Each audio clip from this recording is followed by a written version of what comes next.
श्री परमात्मने नमः। नमस्ते दोस्तों, भगवत गीता की इस यात्रा में आपका स्वागत है, अभिनंदन है। आज हम भगवत गीता के 7वें अध्याय के 21वें श्लोक में प्रवेश करेंगे। तो चलिए प्रारंभ करते हैं। वसुदेव सुतं देवं कंसचानूरमर्दनम् देवकी परमानन्दं कृष्णं वन्दे जगद्गुरुम्। अथ श्रीमद्भगवद्गीता सप्तमोऽध्यायः। श्रीभगवान उवाच यो यो यां तनुं भक्तः श्रद्धयार्चितुमिच्छति तस्य तस्याचलां श्रद्धां तामेव विदधाम्यहम्। श्री भगवान बोले, जो जो भक्त जिस जिस देवता का श्रद्धा पूर्वक पूजन करना चाहता है, उस देवता में ही मैं उसी श्रद्धा को दृढ़ कर देता हूँ। यो यो याम तनुम भक्तः श्रद्धयार्चितुमिच्छति तस्य तस्याचलां श्रद्धां तामेव विदधाम्यहम्। जो जो मनुष्य जिस जिस देवता का भक्त होकर श्रद्धा पूर्वक यजन पूजन करना चाहता है, उस मनुष्य की श्रद्धा उस देवता के प्रति मैं अचल यानी दृढ़ कर देता हूँ। वे दूसरों में न लगकर मेरे में ही लग जाएं, ऐसा मैं नहीं करता। यद्यपि उन देवताओं में लगने से कामना के कारण उनका कल्याण नहीं होता, फिर भी मैं उनको उनमें लगा देता हूँ। तो जो मुझ में श्रद्धा प्रेम रखते हैं, अपना कल्याण करना चाहते हैं, उनकी श्रद्धा को मैं अपने प्रति दृढ़ कैसे नहीं करूँगा, अर्थात अवश्य करूँगा। कारण कि मैं प्राणी मात्र का सुहृद हूँ। सुहृदम सर्वभूतानाम, गीता 5वें अध्याय का 21वां श्लोक। इस पर यह शंका होती है कि आप सबकी श्रद्धा अपने में ही दृढ़ क्यों नहीं करते। इस पर भगवान मानो यह कहते हैं कि अगर मैं सबकी श्रद्धा को अपने प्रति दृढ़ करूं, तो मनुष्य जन्म की स्वतंत्रता सार्थकता ही कहाँ रही तथा मेरे स्वार्थपरता का त्याग कहाँ हुआ। अगर लोगों को अपने में ही लगाने का मेरा आग्रह रहे तो यह कोई बड़ी बात नहीं है, क्योंकि ऐसा बर्ताव तो दुनिया के सभी स्वार्थी जीवों का स्वाभाविक होता है। अतः मैं इस स्वार्थपरता को मिटाकर ऐसा स्वभाव सिखाना चाहता हूँ कि कोई भी मनुष्य पक्षपात करके दूसरों से केवल अपनी पूजा प्रतिष्ठा करवाने में ही न लगा रहे और किसी को पराधीन न बनाए। अब दूसरी शंका यह होती है कि आप उनकी श्रद्धा को उन देवताओं के प्रति दृढ़ कर देते हैं। इससे आपकी साधुता तो सिद्ध हो गई, पर उन जीवों का तो आपसे विमुख होने से अहित ही हुआ। इसका समाधान यह है कि अगर मैं उनकी श्रद्धा को दूसरों से हटाकर अपने में लगाने का भाव रखूंगा तो उनकी मेरे में अश्रद्धा हो जाएगी। परंतु अगर मैं अपने में लगाने का भाव नहीं रखूंगा और उनको स्वतंत्रता दूंगा, तो उस स्वतंत्रता को पाने वालों में जो बुद्धिमान होंगे, वे मेरे इस बर्ताव को देखकर मेरी तरफ ही आकृष्ट होंगे। अतः उनके उद्धार का यही तरीका बढ़िया है। अब तीसरी शंका यह होती है कि जब आप स्वयं उनकी श्रद्धा दूसरों में दृढ़ कर देते हैं, तो फिर उस श्रद्धा को कोई मिटा ही नहीं सकता, फिर तो उसका पतन ही होता चला जाएगा। इसका समाधान यह है कि मैं उनकी श्रद्धा को देवताओं के प्रति ही दृढ़ करता हूँ, दूसरों के प्रति नहीं। ऐसी बात नहीं है। मैं तो उनकी इच्छा के अनुसार ही उनकी श्रद्धा को दृढ़ करता हूँ, और अपनी इच्छा को बदलने में मनुष्य स्वतंत्र है, योग्य है। इच्छा को बदलने में वे परवश, निर्बल और अयोग्य नहीं है। अगर इच्छा को बदलने में वे परवश होते तो फिर मनुष्य जन्म की महिमा ही कहाँ रही। और इच्छा यानी कामना का त्याग करने की आज्ञा भी मैं कैसे दे सकता था। जहि शत्रु महाबाहो काम रूपम दुरासदम, गीता 3 अध्याय का 43वां श्लोक। यहाँ परिशिष्ट भाव यह है कि प्रायः मनुष्य दूसरे मनुष्यों को अपनी तरफ लगाना चाहते हैं, अपना शिष्य या दास बनाना चाहते हैं, अपने संप्रदाय में लाना चाहते हैं, अपने में श्रद्धा करवाना चाहते हैं, अपना पूजन आदर मान सम्मान करवाना चाहते हैं, अपनी बात मनवाना चाहते हैं। परंतु भगवान सर्वोपरि होते हुए भी किसी को अपने अधीन नहीं बनाते। प्रत्युत जो जहाँ श्रद्धा रखता है, उसकी श्रद्धा को वहीं दृढ़ कर देते हैं। यह भगवान की कितनी उदारता है, निष्पक्षता है। भगवान की दृष्टि में सब कुछ उनका ही स्वरूप है। मत्तः परतरम नान्य किंचित अस्ति। इसलिए भगवान में किसी के प्रति किंचित मात्र भी पक्षपात नहीं है। परंतु भगवान का यह पक्षपात रहित स्वभाव सहज ही समझ में नहीं आता, प्रत्युत गहरा विचार करने से ही समझ में आता है। अगर यह स्वभाव किसी को समझ में आ जाए तो वह भगवान का भक्त हो जाएगा। उमा राम सुभाव जेहि जाना, ताहि भजनु तजी भाव न आना। मानस सुंदरकांड 34:2। स सर्वविद भजति माम सर्वभावेन भारत। गीता 15वें अध्याय का 19वां श्लोक। दूसरे को अपना दास वही बनाता है जिसमें कोई कमी है। भगवान में कोई कमी है ही नहीं, इसलिए वे अपनी तरफ से किसी को अपना दास, अपने अधीन कैसे बना सकते हैं। परंतु कोई उनका दास बनना चाहे तो वे मना नहीं करते और दया पूर्वक उसको दास स्वीकार कर लेते हैं। यह उनकी विशेष उदारता है। जैसे छोटे से बालक को देखकर कोई व्यक्ति रीझ जाता है, तो इसका अर्थ यह नहीं है कि उस बालक से उसका कोई स्वार्थ भाव है। ऐसे ही जो भगवान का दास बनता है, उसके सरल भाव से भगवान रीझ जाते हैं। मोरे अधिक दास पर प्रीति। मानस उत्तर 16:4। गीता के 18वें अध्याय में जब भगवान के द्वारा यथेच्छसि तथा कुरु सुनकर अर्जुन घबरा गए, तब भगवान दया परवश होकर अर्जुन से बोले कि तू मेरी शरण में आ जा। मामेकम शरणम व्रज। 18वें अध्याय का 66वां श्लोक। परंतु ऐसा कहने से पहले भगवान ने कहा कि यह सबसे अत्यंत गोपनीय बात है।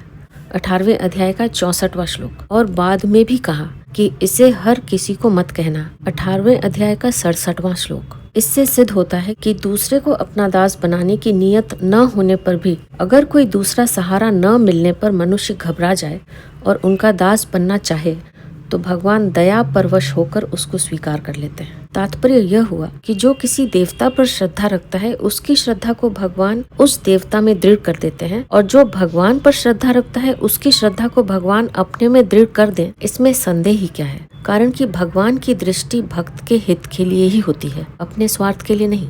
सतया श्रद्धया युक्तः तस्याराधनमीहते लभते च ततः कामान् मयैव विहितान् हितान्। श्री भगवान बोले, उस मेरे द्वारा दृढ़ की हुई श्रद्धा से युक्त होकर वह मनुष्य उस देवता की सकाम भाव पूर्वक उपासना करता है और उसकी वह कामना पूरी भी होती है, परंतु वह कामना पूर्ति मेरे द्वारा ही विहित की हुई होती है। सतया श्रद्धया युक्तः तस्याराधनम् ईहते लभते च ततः कामान् मयैव विहितान् हितान्। मेरे द्वारा दृढ़ की हुई श्रद्धा से संपन्न हुआ वह मनुष्य उस देवता की आराधना की चेष्टा करता है और उस देवता से जिस कामना पूर्ति की आशा रखता है, उस कामना की पूर्ति होती है। यद्यपि वास्तव में उस कामना की पूर्ति मेरे द्वारा ही की हुई होती है, परंतु वह उसको देवता से ही पूरी की हुई मानता है। वास्तव में देवताओं में मेरी ही शक्ति है और मेरे ही विधान से वे उनकी कामना पूर्ति करते हैं। जैसे सरकारी अफसरों को एक सीमित अधिकार दिया जाता है कि तुम लोग अमुक विभाग में अमुक अवसर पर इतना खर्च कर सकते हो, इतना इनाम दे सकते हो, ऐसे ही देवताओं में एक सीमा तक ही देने की शक्ति होती है, अतः वे उतना ही दे सकते हैं, अधिक नहीं। देवताओं में अधिक से अधिक इतनी शक्ति होती है कि वे अपने उपासकों को अपने अपने लोकों में ले जा सकते हैं, परंतु अपनी उपासना का फल भोगने पर उनको वहां से लौटकर पुनः संसार में आना पड़ता है। गीता 8वें अध्याय का 16वां श्लोक। यहाँ मय्यैव कहने का तात्पर्य है कि संसार में स्वतः जो कुछ संचालन हो रहा है वह सब मेरा ही किया हुआ है। अतः जिस किसी को जो कुछ मिलता है वह सब मेरे द्वारा विधान किया हुआ ही मिलता है, कारण कि मेरे सिवाय विधान करने वाला दूसरा कोई नहीं है। अगर कोई मनुष्य इस रहस्य को समझ ले तो फिर वह केवल मेरी तरफ ही खिंचेगा। यहाँ परिशिष्ट भाव यह है कि भगवान ने सब देवताओं को अलग अलग और सीमित अधिकार दिए हुए हैं, परंतु भगवान का अधिकार असीम है। भगवान में यह विशेषता है कि वे किसी पर शासन नहीं करते, किसी को अपना गुलाम नहीं बनाते, किसी को अपना चेला नहीं बनाते, प्रत्युत हर एक को अपना मित्र बनाते हैं, अपने समान बनाते हैं। जैसे निषाद राज सिद्ध भक्त था, विभीषण साधक था और सुग्रीव विषयी था, पर भगवान श्री राम ने तीनों को ही अपना सखा बनाया। यह विशेषता देवताओं आदि किसी में भी नहीं है। इसलिए वेदों में भी भगवान को जीव का सखा बताया गया है। द्वा सुपर्णा सयुजा सखाया समानम वृक्षम परिशस्व जाते। मुंडक उपनिषद 3:1-1। गीता में भी भगवान ने अर्जुन से कहा है कि भक्तोसी में सखा चेती। 4थे अध्याय का 3रा श्लोक। यहाँ भगवान ने भक्त तो अर्जुन की दृष्टि से कहा है, पर अपनी दृष्टि से सखा कहा है। मामई वांशो जीवलोके। 15वें अध्याय का 7वां श्लोक। इन पदों में भी भगवान ने एव पद से जीव को साक्षात अपना स्वरूप बताया है। यह मेरा ही अंश है, ऐसा कहने का तात्पर्य है कि इसमें प्रकृति का अंश बिल्कुल नहीं है। अब भगवान उपासना के अनुसार फल का वर्णन करते हैं। अंतवत्तु फलम तेषाम तद्भवत्यल्पमेधसाम् देवान् देवयजो यान्ति मद्भक्ता यान्ति मामपि। श्री भगवान बोले, परंतु उन तुच्छ बुद्धि वाले मनुष्यों को उन देवताओं की आराधना का फल अंत वाला नाशवान ही मिलता है। देवताओं का पूजन करने वाले देवताओं को प्राप्त होते हैं और मेरे भक्त मुझे ही प्राप्त होते हैं। अंतवंतु फलम तेषाम तद्भवत्यल्प मेधसाम। देवताओं की उपासना करने वाले अल्प बुद्धि युक्त मनुष्यों को अंत वाला अर्थात सीमित और नाशवान फल ही मिलता है। यहाँ शंका होती है कि भगवान के द्वारा विधान किया हुआ फल तो नित्य ही होना चाहिए, फिर उनको अनित्य फल क्यों मिलता है? इसका समाधान यह है कि एक तो उनमें नाशवान पदार्थों की कामना है और दूसरी बात, वे देवताओं को भगवान से अलग मानते हैं, इसलिए उनको नाशवान फल मिलता है। परंतु उनको दो उपायों से अविनाशी फल मिल सकता है। एक तो वे कामना न रखकर निष्काम भाव से देवताओं की उपासना करें तो उनको अविनाशी फल मिल जाएगा, और दूसरा, वे देवताओं को भगवान से भिन्न न समझकर अर्थात भगवत स्वरूप ही समझकर उनकी उपासना करें तो यदि कामना रह भी जाएगी तो भी समय पाकर उनको अविनाशी फल मिल सकता है, अर्थात भगवत प्राप्ति हो सकती है। यहाँ तत् कहने का तात्पर्य है कि फल तो मेरा विधान किया हुआ ही मिलता है, पर कामना होने से वह नाशवान हो जाता है। यहाँ अल्प मेधसाम कहने का तात्पर्य है कि उनको नियम तो अधिक धारण करने पड़ते हैं और विधियां भी अधिक करनी पड़ती हैं, पर फल मिलता है सीमित और अंत वाला। परंतु मेरी आराधना करने में इतने नियमों की आवश्यकता नहीं है तथा उतनी विधियों की भी आवश्यकता नहीं है, पर फल मिलता है असीम और अनंत। इस तरह देवताओं की उपासना में नियम हो अधिक, फल हो थोड़ा और हो जाए जन्म मरण बंधन, और मेरी आराधना में नियम हो कम, फल हो अधिक और हो जाए कल्याण। ऐसा होने पर भी वे उन देवताओं की उपासना में लगते हैं और मेरी उपासना में नहीं लगते, इसलिए उनकी बुद्धि अल्प और तुच्छ है। देवान देव यजो यान्ति मद भक्ता यान्ति मामपि। देवताओं का पूजन करने वाले देवताओं को प्राप्त होते हैं और मेरा पूजन करने वाले मुझको ही प्राप्त होते हैं। यहाँ अपि पद से यह सिद्ध होता है कि मेरी उपासना करने वालों की कामना पूर्ति भी हो सकती है और मेरी प्राप्ति तो हो ही जाती है, अर्थात मेरे भक्त सकाम हो या निष्काम, वे सब के सब मुझे ही प्राप्त होते हैं। परंतु भगवान की उपासना करने वालों की सभी कामनाएं पूरी हो जाएं, यह नियम नहीं है। भगवान उचित समझे तो पूरी कर भी देते हैं और न भी करें, अर्थात उनका हित होता हो तो पूरी कर देते हैं और अहित होता हो तो कितना ही पुकारने पर तथा रोने पर भी पूरी नहीं करते। यह नियम है कि भगवान का भजन करने से भगवान के नित्य संबंध की स्मृति हो जाती है, क्योंकि भगवान का संबंध सदा रहने वाला है। अतः भगवान की प्राप्ति होने पर फिर संसार में लौटकर नहीं आना पड़ता। यद गत्वा न निवर्तन्ते, 15वें अध्याय का 6वां श्लोक। परंतु देवताओं का संबंध सदा रहने वाला नहीं है, क्योंकि वह कर्म जनित है। अतः देवता लोक की प्राप्ति होने पर संसार में लौटकर आना ही पड़ता है। क्षीणे पुण्ये मर्त्य लोकम विशन्ति, 9वें अध्याय का 21वां श्लोक। मेरा भजन करने वाले मुझको ही प्राप्त होते हैं। इसी भाव को लेकर भगवान ने अर्थार्थी, आर्थ, जिज्ञासु और ज्ञानी, इन चारों प्रकार के भक्तों को सुकृति और उदार कहा है। 7वें अध्याय का 16वां और 18वां श्लोक। यहाँ मद भक्ता यान्ति मामपि का तात्पर्य है कि जीव कैसे ही आचरणों वाला क्यों न हो, अर्थात वह दुराचारी से दुराचारी ही क्यों न हो, आखिर है तो मेरा ही अंश। उसने केवल आसक्ति और आग्रह पूर्वक संसार से संबंध जोड़ लिया है। अगर संसार की आसक्ति और आग्रह न हो तो उसे मेरी प्राप्ति हो ही जाएगी। यहाँ विशेष बात यह है कि सब कुछ भगवत स्वरूप ही है और भगवान का विधान भी भगवत स्वरूप है। ऐसा होते हुए भी भगवान से भिन्न संसार की सत्ता मानना और अपनी कामना रखना, ये दोनों ही पतन के कारण है। इनमें से यदि कामना का सर्वथा नाश हो जाए तो संसार भगवत स्वरूप दिखने लग जाएगा, और यदि संसार भगवत स्वरूप दिखने लग जाए तो कामना मिट जाएगी। फिर मात्र क्रियाओं के द्वारा भगवान की सेवा होने लग जाएगी। अगर संसार का भगवत स्वरूप दिखना और कामना का नाश होना दोनों एक साथ हो जाएं, तो फिर कहना ही क्या। यहाँ परिशिष्ट भाव यह है कि देवताओं की उपासना करने वाले तो अधिक से अधिक देवताओं के पुनरावर्ती लोकों में ही जा सकते हैं, और भगवान की उपासना करने वाले भगवान को ही प्राप्त होते हैं। अगर साधक की देवताओं में भगवत बुद्धि हो अथवा अपने में निष्काम भाव हो तो उसका उद्धार हो जाएगा, अर्थात वह भी भगवान को प्राप्त हो जाएगा। परंतु देवताओं में भगवत बुद्धि न हो और अपने में निष्काम भाव भी न हो तो उद्धार नहीं होगा।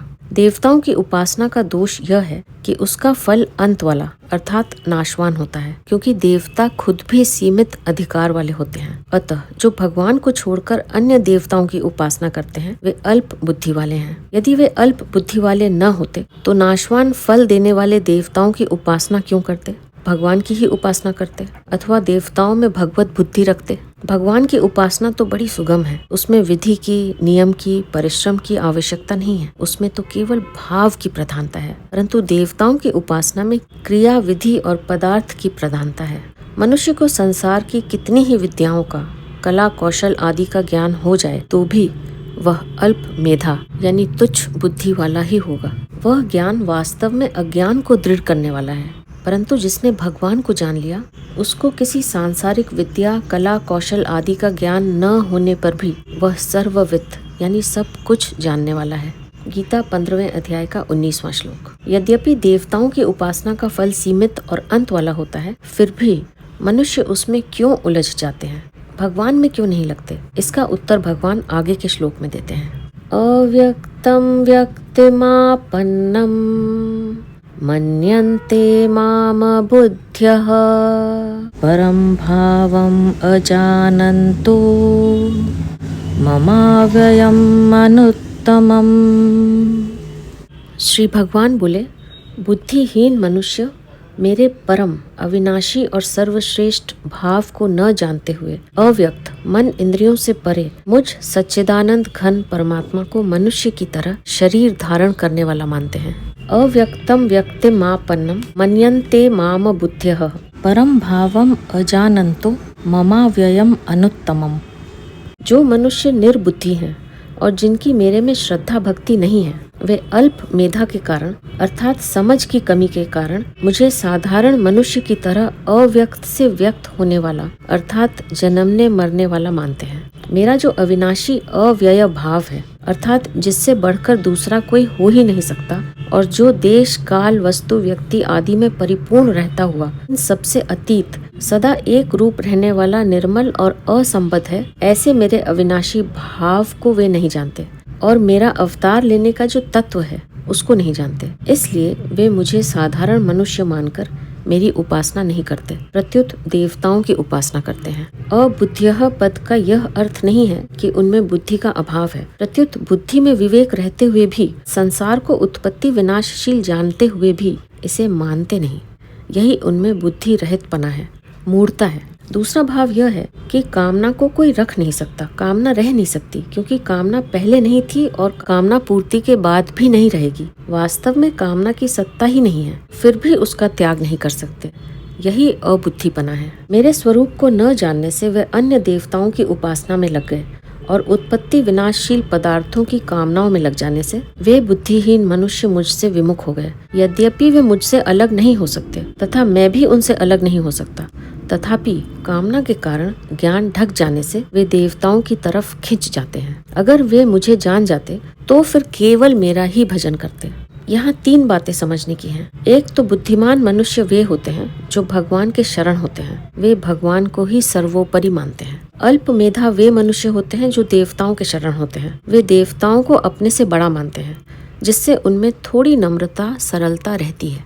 अबुद्धि वाले मनुष्य वे होते हैं जो भगवान को देवता जैसा भी नहीं मानते, किंतु साधारण मनुष्य जैसा ही मानते हैं। वे अपने को ही सर्वोपरि सबसे बड़ा मानते हैं। गीता 16वें अध्याय का 14वां-15वां श्लोक। यही तीनों में अंतर है। परम भावम अजानन्तः पद का तात्पर्य यह है कि मैं अजय रहता हुआ, अविनाशी होता हुआ और लोगों का ईश्वर होता हुआ ही अपनी प्रकृति को वश में करके योग माया से प्रकट होता हूँ। इस मेरे परम भाव को बुद्धिहीन मनुष्य नहीं जानते। अनुत्तमम कहने का तात्पर्य है कि 15वें अध्याय में जिसको क्षर से अतीत और अक्षर से उत्तम बताया है, अर्थात जिससे उत्तम दूसरा कोई है ही नहीं, ऐसे मेरे अनुत्तम भाव को वे नहीं जानते। यहाँ विशेष बात यह है कि इस यानी 24वें श्लोक का अर्थ कोई ऐसा करते हैं कि ये अव्यक्तम माम व्यक्तिमापन्नम मन्यते ते अबुद्ध्यः, अर्थात जो सदा निराकार रहने वाले मुझको केवल साकार मानते हैं वे निर्बुद्धि हैं, क्योंकि वे मेरे अव्यक्त, निर्विकार और निराकार स्वरूप को नहीं जानते। दूसरे कोई ऐसे अर्थ करते हैं कि ये व्यक्तिमापन्नम माम अव्यक्तम मन्यते ते अबुद्ध्यः अर्थात मैं अवतार लेकर तेरा सारथी बना हुआ हूँ। ऐसे मुझको केवल निराकार मानते हैं, वे निर्बुद्धि हैं, क्योंकि वे मेरे सर्वश्रेष्ठ अविनाशी भाव को नहीं जानते। इन दोनों अर्थों में से कोई भी अर्थ ठीक नहीं है, कारण कि ऐसा अर्थ मानने पर केवल निराकार को मानने वाले साकार रूप की और साकार रूप के उपासकों की निंदा करेंगे, और केवल साकार मानने वाले निराकार रूप की और निराकार रूप के उपासकों की निंदा करेंगे। यह सब एक देशीयपना है। पृथ्वी, जल, तेज आदि जो महाभूत हैं, जो कि विनाशी और विकारी हैं, वे भी दो दो तरह के हैं, स्थूल और सूक्ष्म। जैसे स्थूल रूप से पृथ्वी साकार है और परमाणु रूप से निराकार है। जल, बर्फ, बूंदे, बादल और भाप रूप से साकार है और परमाणु रूप से निराकार है। तेज यानी अग्नि तत्व काठ और दिया सलाई में रहता हुआ निराकार है और प्रज्वलित होने से साकार है, इत्यादि। इस तरह से भौतिक सृष्टि के भी दोनों रूप होते हैं, और दोनों होते हुए भी वास्तव में वह दोनों नहीं होते। साकार होने पर निराकार में कोई बाधा नहीं लगती और निराकार होने पर साकार में कोई बाधा नहीं लगती। फिर परमात्मा के साकार और निराकार दोनों होने में क्या बाधा है? अर्थात कोई बाधा नहीं है। वे साकार भी हैं और निराकार भी हैं, सगुण भी हैं और निर्गुण भी हैं। गीता साकार, निराकार, सगुण, निर्गुण दोनों को मानती है। 9वें अध्याय के 4थे श्लोक में भगवान ने अपने को अव्यक्तम मूर्ति कहा है। 4थे अध्याय के 6ठे श्लोक में भगवान ने कहा है कि मैं अजय होता हुआ भी प्रकट होता हूँ, अविनाशी होता हुआ भी अंतर्धान हो जाता हूँ, और सबका ईश्वर होता हुआ भी आज्ञा पालक यानी पुत्र और शिष्य बन जाता हूँ। अतः निराकार होते हुए साकार होने में और साकार होते हुए निराकार होने में भगवान में किंचित मात्र भी अंतर नहीं आता। ऐसे भगवान के स्वरूप को न जानने के कारण लोग उनके विषय में तरह तरह की कल्पनाएं करते हैं। यहाँ परिशिष्ट भाव यह है कि भगवान व्यक्त भी हैं और अव्यक्त भी हैं, लौकिक भी हैं और अलौकिक भी हैं। वासुदेवस सर्वम, गीता 7वें अध्याय का 11वां श्लोक। सदा सच्चा हम अर्जुना, गीता 9वें अध्याय का 19वां श्लोक। परंतु बुद्धिहीन मनुष्य भगवान को उन प्राणियों की तरह अव्यक्त से व्यक्त होने वाला अर्थात लौकिक, जन्म मरने वाला मानते हैं, जिनके लिए भगवान ने कहा है अव्यक्तादीनि भूतानि व्यक्तम अध्यानि भारत अव्यक्त निधनान येव तत्र का परिदेवना। गीता 2 अध्याय का 28वां श्लोक। यानी हे भारत, सभी प्राणी जन्म से पहले अप्रकट थे और मरने के बाद अप्रकट हो जाएंगे, केवल बीच में ही प्रकट दिखते हैं। अतः इसमें शोक करने की बात ही क्या है? भगवान मनुष्यों की तरह अव्यक्त से व्यक्त नहीं होते, प्रत्युत अव्यक्त रहते हुए ही व्यक्त होते हैं और व्यक्त होते हुए भी अव्यक्त रहते हैं। परम, भगवान देवताओं की उपासना करने वालों को श्रद्धा भी देते हैं और उनकी उपासना का फल भी देते हैं। यह भगवान का परम अर्थात पक्षपात रहित भाव है। अव्ययम, देवता सापेक्ष अविनाशी यानी अमर है, यानी सर्वथा अविनाशी नहीं, परंतु भगवान निरपेक्ष अविनाशी हैं। उनके समान अविनाशी दूसरा कोई नहीं है और हो भी नहीं सकता। अनुत्तमम, भगवान प्राणी मात्र का हित चाहते हैं। यह भगवान का सर्वश्रेष्ठ भाव है। इससे श्रेष्ठ दूसरा कोई भाव हो ही नहीं सकता। भगवान को साधारण मनुष्य मानने में क्या कारण है? इस पर भगवान आगे का श्लोक कहते हैं। नाहं प्रकाश सर्वस्य योगमाया समावृतः मूढ़ोऽयं नाभिजानाति लोको मामजमव्ययम्। श्री भगवान बोले, यह जो मूढ़ मनुष्य समुदाय मुझे अजय और अविनाशी ठीक तरह से नहीं जानता, नहीं मानता, उन सबके सामने योग माया से अच्छी तरह ढका हुआ मैं प्रकट नहीं होता। मूढ़ो यम ना भी जानाति लोको मामजम अव्ययम, मैं अजय और अविनाशी हूँ, अर्थात जन्म मरण से रहित हूँ। ऐसा होने पर भी मैं प्रकट और अंतर्धान होने की लीला करता हूँ, अर्थात जब मैं अवतार लेता हूँ तब अजय यानी अजन्मा रहता हुआ ही अवतार लेता हूँ और अव्ययात्मा रहता हुआ ही अंतर्धान हो जाता हूँ। जैसे सूर्य भगवान उदय होते हैं तो हमारे सामने आ जाते हैं और अस्त होते हैं तो हमारे नेत्रों से ओझल हो जाते हैं, छिप जाते हैं, ऐसे ही मैं केवल प्रकट और अंतर्धान होने की लीला करता हूँ। जो मुझे इस प्रकार जन्म मरण से रहित मानते हैं वे तो असम्मूढ़ हैं। गीता 10वें अध्याय का 3 और 15वें अध्याय का 19वां श्लोक। परंतु जो मुझको साधारण प्राणियों की तरह जन्मने मरने वाला मानते हैं वे मूढ़ हैं। गीता 9वें अध्याय का 11वां श्लोक। भगवान को अजय अविनाशी न मानने का कारण है कि इस मनुष्य का भगवान के साथ जो स्वतः अपनापन है उसको भूलकर इसने शरीर को अपना मान लिया है, यह शरीर ही मैं हूँ और यह शरीर मेरा है। इसलिए उसके सामने पर्दा आ गया, जिससे वह भगवान को भी अपने समान ही जन्मने मरने वाला मानने लगा। मूढ़ मनुष्य मुझको अजर और अविनाशी नहीं जानते। उनके न जानने में दो कारण हैं। एक तो मेरा योग माया से छिपा रहना और एक उनकी मूढ़ता।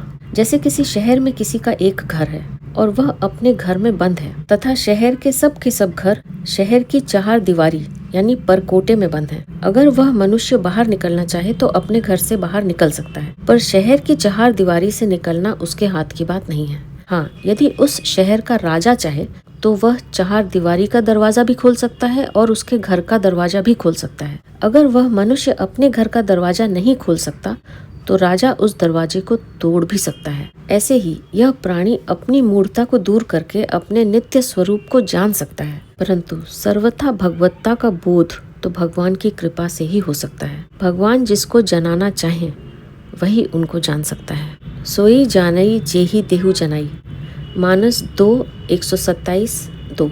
अगर मनुष्य सर्वथा भगवान के शरण हो जाए तो भगवान उसके अज्ञान को भी दूर कर देते हैं और अपनी माया को भी दूर कर देते हैं। नाहम प्रकाश सर्वस्य योग माया समावृतः। उन सबके सामने अर्थात उस मूढ़ समुदाय के सामने मैं भगवत रूप से प्रकट नहीं होता, कारण कि वे मुझे अजर अविनाशी भगवत रूप से जानना अथवा मानना ही नहीं चाहते। प्रत्युत वे मुझे साधारण मनुष्य मानकर मेरी अवहेलना करते हैं। अतः उनके सामने मैं अपने भगवत स्वरूप से कैसे प्रकट हूँ?